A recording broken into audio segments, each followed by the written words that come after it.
ये जो इज़राइल है उसके नियम, जो तुम व्यवस्था के अधीन रहना चाहते हो, मुझे बताओ कि क्या तुमने व्यवस्था को नहीं सुना। उसमें लिखा है कि अब्राहम के दो पुत्र थे, एक दासी से, दूसरा विवाहिता स्त्री से। दासी का पुत्र शरीरजन्य था, परंतु विवाहिता स्त्री का प्रतिज्ञाजन्य। ये बातें रूपक हैं, ये सत्य नहीं है, मतलब इसको एक एक मिथ्यास। ये स्त्रियां मानो दो वाचा हैं। एक सिने पर्वत से है, जो गुलामी के लिए बच्चों को जन्म देती है, यह हाजिरा है। हाजिरा मानो अरब का सिनाई पर्वत है। यह आधुनिक यरूशलेम के सदृश है, क्योंकि यह भी अपने बालकों सहित गुलामी में है। पर स्वर्ग में की यरूशलेम स्वतंत्र है और वह हमारी माता है। उस समय जो अरब की स्थिति थी, जब ये प्रभु ईसा मसीह समझा रहे हैं, उस समय वहाँ पे 365 दिन में 365 देवताओं की पूजा होती थी।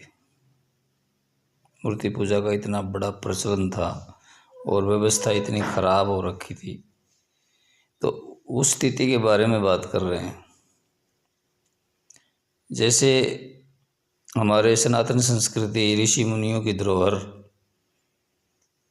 आश्रमों से विद्या अर्जित करते थे, कोई सिलेबस की किताबें नहीं होती थी।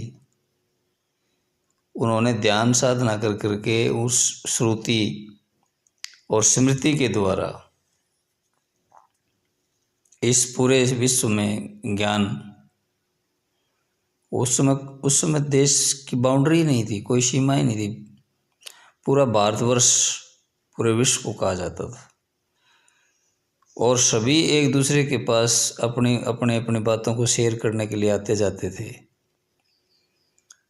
जब से फिर आक्रमण शुरू हो गए, किसी के पास ज्ञान ज़्यादा हो गया तो उन्होंने अपनी बिरादरी को बढ़ाने के लिए, दूसरे को ख़त्म करने के लिए इस तरह से जहर उसमें भर दिया गया। वो पुराना जहर था ना, जो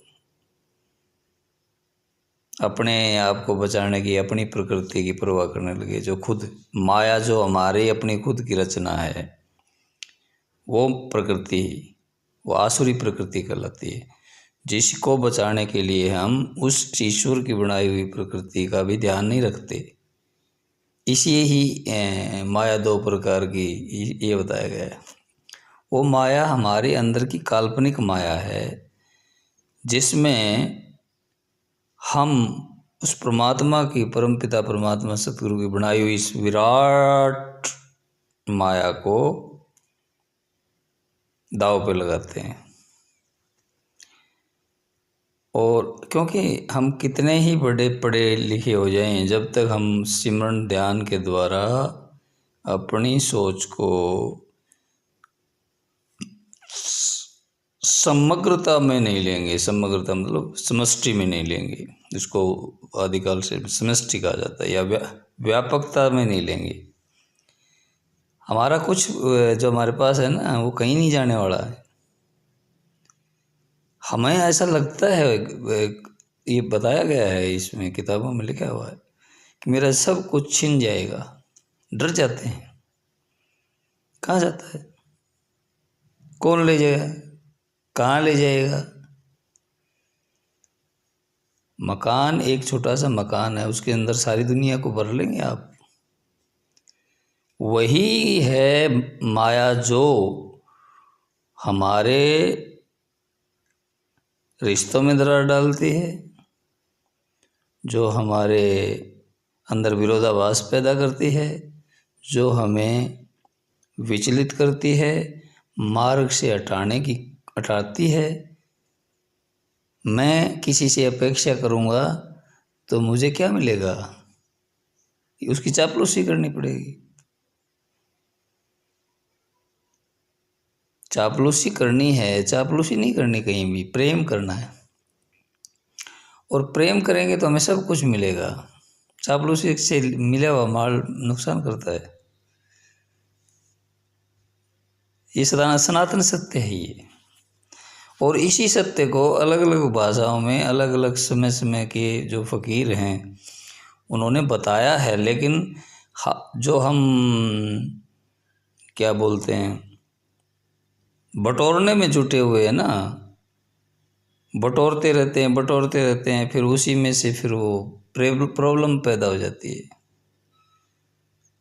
वही फिर हम दोषारोपण करते हैं।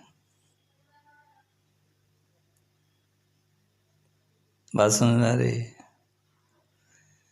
और ऐसा करने से या किसी के ऊपर थोपने से झूठ मूठ ये कभी भी सफल नहीं होता है। इल्ज़ाम लगाने से सच को झूठ नहीं किया जा सकता, पहली बात तो ये है। दूसरी बात ये है, आपको अपने आप को स्वार्थ के लिए भी जीना चाहिए। स्वार्थ दो तरह का होता है। एक महर्षि पतंजलि जी ने बताया है, एक स्वार्थ तो हम जानते हैं, शरीर को जो हम स्वार्थ समझते हैं, इसी के लिए सब कुछ नहाना धोना खाना पीना सब कुछ जो क्रियाएं जो भी हमें ज़रूरी लगती हैं इस शरीर के भरण पोषण के लिए वो करते हैं, वो स्वार्थ में आता है। एक बीच में परमार्थ आता है, बीच में नहीं आता वो दूसरे स्वार्थ को क्रॉस करने के बाद आता है। दूसरा स्वार्थ है अपने आप को अंदर से इतना मजबूत बनाना है कि दूसरे के बारे में सोचने से पहले मुझे ये सोच लेना चाहिए कि जिसके बारे में मैं सोच रहा हूँ अच्छा या बुरा सोचना तो अच्छा ही चाहिए, लेकिन अच्छा सोचना भी इतना अच्छा नहीं होता है, क्योंकि एक तरह से आप उसकी रिस्पॉन्सिबिलिटी ले रहे हैं कि तू चिंता मत कर मैं तेरे साथ हूँ, तो भगवान का दर्जा ले रहा है।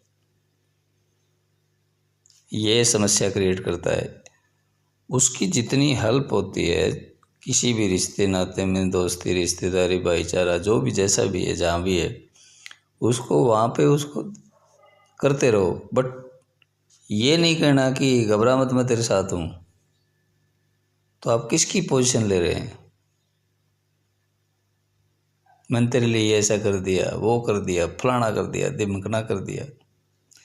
तो ये करने वाला कराने वाला आप पे है, वो आप पे करता आप करा हुआ है ये बातें। तो समाज की जवाबदारी आपकी नहीं, इवन आपके बच्चों की जवाबदारी आपकी नहीं है। हाँ, परमात्मा ने सतगुरु ने संरक्षण में दिया हुआ है, आपको किसी के संरक्षण में दिया था, ऐसे ही इनको आपके जो बच्चे हैं उनको संरक्षण में दिया हुआ है। आपका फर्ज अपने माँ बाप की सेवा करना है निष्काम भाव से, और अगर आप ऐसा करते हैं तो आपकी भी सेवा बनेगी, इसमें कोई दो राय नहीं है। सेवाएं कराने के लिए माँ बाप को भी चाहिए कि ज़रूरत से ज़्यादा वार्तालाप ना करें। इससे जो वाइब्रेशन पैदा होती है, वाइब्रेशन, उस वाइब्रेशन से जो सेंसिटिव लोग होते हैं, जो साधना करते हैं, जो सिमरन करते हैं, जो ध्यान करते हैं, उनमें सेंसिटिविटी बढ़ जाती है।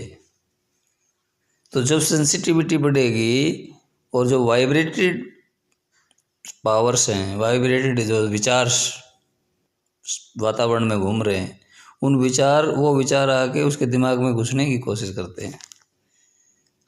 और साधना नहीं करेंगे तो फिर फायदा क्या है सतगुरु के पास जाने का? इसलिए हमें थिंकिंग को बहुत बड़ा महत्व दिया गया है, और थिंकिंग के बगैर का आप कुछ भी नहीं कर सकते। खेत में जाना है तो भी सोच के ही जाते हैं या ऐसे चल देते हैं? बिना सोचे जाओगे सामान भूल जाओगे, जिस सामान की ज़रूरत है वो आप भूल जाओगे। खेत में चले गए, क्या करोगे वहाँ जाके? दूसरों से मांगते फिरोगे। तो ये किसने कह दिया कि ध्यान की ज़रूरत नहीं है? ध्यान की ज़रूरत तो आपको मोटरसाइकिल चलाते समय भी है, साइकिल चलाते समय भी है, खाना खाते समय भी है। हर काम ध्यान के बगैर अच्छी तरह से नहीं किया जा सकता।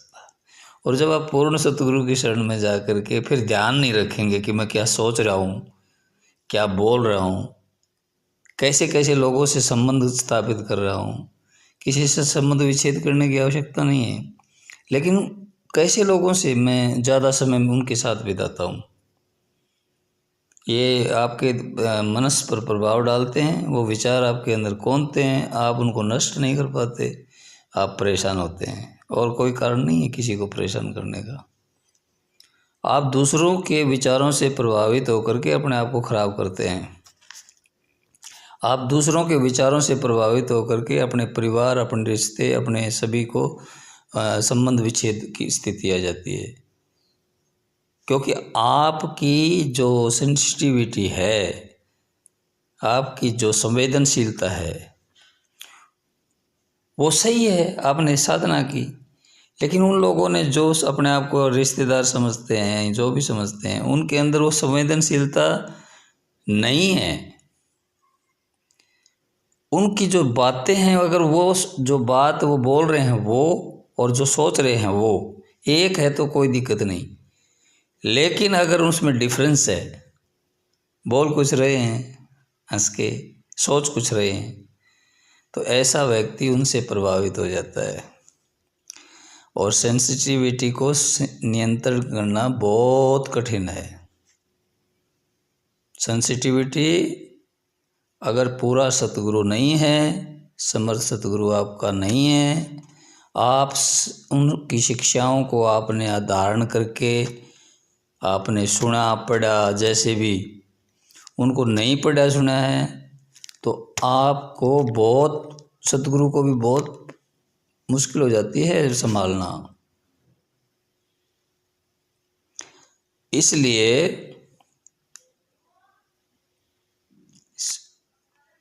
कबीरा साध संगत साधु की, अगर हम सतगुरु की शरण में हैं तो हमें ऐसे सज्जन पुरुषों की ही संगत में रहनी चाहिए।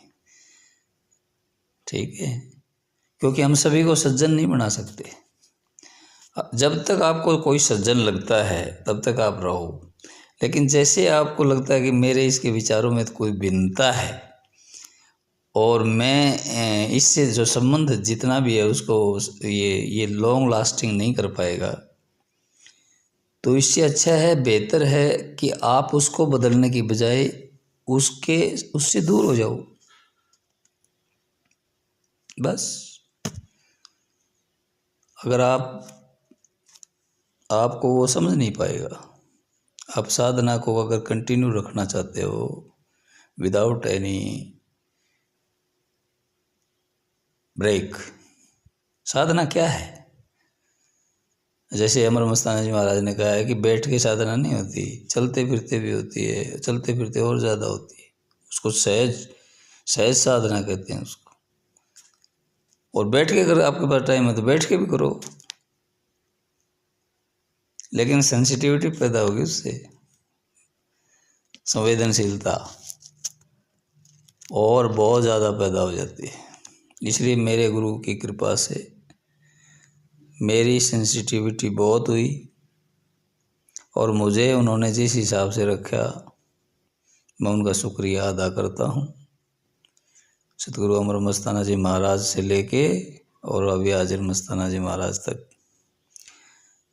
तमाम संतों ने जिनकी शरण में मैं गया हूँ, उन्होंने मुझे मेरे जीवन को सुधारने के लिए बहुत काम किया है। और वो साहित्य जो मैंने पढ़ा है वो मेरे काम आया है, क्योंकि मैं बहुत सेंसिटिव बच्चा, बचपन से सेंसिटिव हूँ। मेरे मनस पे छापें जल्दी पड़ी, लेकिन मैं आगोश में था अपने सतगुरु के, तो मैं अब तक जिंदा हूँ और उसी के आगोश में रहूँगा, क्योंकि मेरा सतगुरु हमेशा रहता है, हमेशा से है और हमेशा रहेगा। और मैं जिन कुल में, जिन परिवार में सतगुरु जन्म लिया, उन सब परिवारों के लिए मेरे पे सतगुरु महाराज से ही प्रार्थना करता हूँ। हाजिर मस्ताना जी महाराज से प्रार्थना करता हूँ कि उन सब में समृद्धि दें, उन सब का आध्यात्मिक विकास हो, भौतिक विकास हो, और जो प्रेमी जिन्होंने सेवाएं दी हैं शुरू से लेके अब तक, उन सब को वो रास्ता स्पष्ट दिखाई दे जिस रास्ते पे उनको आगे बढ़ना है, और दोबारा वो उस स्थिति में ना जाएं किसी भय के कारण। जिस स्थिति से निकालने का प्रयास किया गया, मूर्ति पूजा में ना लगें, और आपकी शरण में, आपके सानिध्य में, आपके चरणों में बैठ के आराधना करें, क्योंकि आप हर जगह मौजूद हैं। अगर ऐसा लगता है किसी खास प्रेमी की वजह से सारी संगत डिस्टर्ब होती है, तो उस प्रेमी को पीछे हट जाना चाहिए और सतगुरु की याद करते रहो। अगर कोई, मैंने सुना था ये बात, मेरे से किसी ने कही थी कि गुरु को गुरु नहीं मान रहे हैं, तो हो सकता है उनमें से एक मैं हूँ, जबकि मेरे मन में ऐसा विचार नहीं, लोगों की राय बनी हुई हो। क्योंकि कई बार मुझे यहाँ भी सुनने को मिला है घर में भी कि तू गुरु तो बड़ा बन गया। तो इस वजह से मैं शारीरिक रूप से दूर होते हुए भी मैं दूर नहीं हूँ गुरु से। और जिस दिन मेरी स्थिति, मुझे ऐसे लगने लगेगा घर वालों की स्थिति ठीक हो गई, ये मेरे को कुछ नहीं कह रहे हैं, तो मैं आ जाऊँगा गुरु महाराज के पास। मुझे किसी से कंपटीशन करने के लिए मैं कभी कहीं नहीं जाता हूँ। लोगों को लगे उसकी मेरे पास जवाबदारी नहीं है। मेरी प्रतियोगिता मेरे खुद से है, और खुद से है, खुद को सुधारने के लिए है, दूसरों को सुधारने के लिए नहीं है। जो बात मुझे अच्छी लगती है उसको शेयर करता हूँ। उन विचारों में स्पंदन होते हैं, स्पंदन, जो सत्य स्पंदन और झूठ के स्पंदन टकराएंगे तो वो जो ना विकृति पैदा हो जाती है, लेकिन उसका परिणाम अच्छा ही निकलता है। बादल छट जाते हैं कि सत्य क्या है, असत्य क्या है, और ये एक अटूट सत्य है। सत्य को किसी सीमा में बांधा नहीं जा सकता, लेकिन सत्य को बिना छोटे छोटे कदम, जो विचार हैं जिन ऋषि महर्षियों के समय पे जो हुए हैं, उन्होंने सत्य की तरफ बढ़ाए हैं कदम, छोटे छोटे कदम, और उस विराट सत्य तक जाने के लिए निरंतर प्रयास जारी है। और वो सत्य है, और वो जानने में पूरा नहीं जानने में आ सकता, ये भी कहा गया है। जानने में नहीं आने के बाद भी अगर यात्रा रोक दी गई, मान लो सोचना बंद कर दिया उसके बारे में, तो क्या होगा, जो सोचा हुआ है ना वो भी ठोस हो जाएगा। ठोस तक कब बनती है अंदर? हमारा दिमाग सही काम क्यों नहीं करता है? हम इतने विकसित क्यों नहीं हो पाए? भारत की जो कहते हैं सोने की चिड़िया, भारत सोना ही सोना है, और वो क्यों था? क्योंकि हर व्यक्ति ध्यान करता था, ध्यान सिमरन करता था। खेत में भी काम करते समय ध्यान करते थे लोग। इसलिए एक बार आंख बंद करके डोले के सिर के ऊपर लेट गए ना, और वो सीधा डायरेक्ट, बारिश नहीं हो रही, सीधा कनेक्शन वहीं जाता था और बारिश आती थी। ऐसी ऐसी घटनाएं हमने अपने बचपन में देखी हैं कि आदमी को आदमी दिखाई नहीं देता था दिन में। अब वो घटनाएं कहाँ गई? वो घटनाएं सभी ने अपने घरों में भर ली। मेरा मेरे घर में सब कुछ हो, बाकी का कि मैंने उसका साफ कर दे एकदम। ठीक है, कर दे, कर दिया। कितने का कर दिया? खुद का कर दिया। समग्रता से जब तक विकसित विकास विचारधारा नहीं बनेगी, सभी विचारधाराओं को एकत्र करके और समग्रता से विचार नहीं किया जाएगा तो बहुत बड़ी प्रॉब्लम हो जाएगी। वही प्रयास, वही योजनाएं संत महर्षि सभी मिल करके कर रहे हैं। कुएं का मेंढक और उसकी समुद्र वाले मेंढक की मुलाकात बताते हैं स्वामी विवेकानंद जी महाराज कि एक बार कुएं का मेंढक आया, समुद्र वाले वाला मेंढक कुएं वाले मेंढक से मिलने के लिए आया। कोई रिश्तेदारी थी दूर की। तो कमाल है।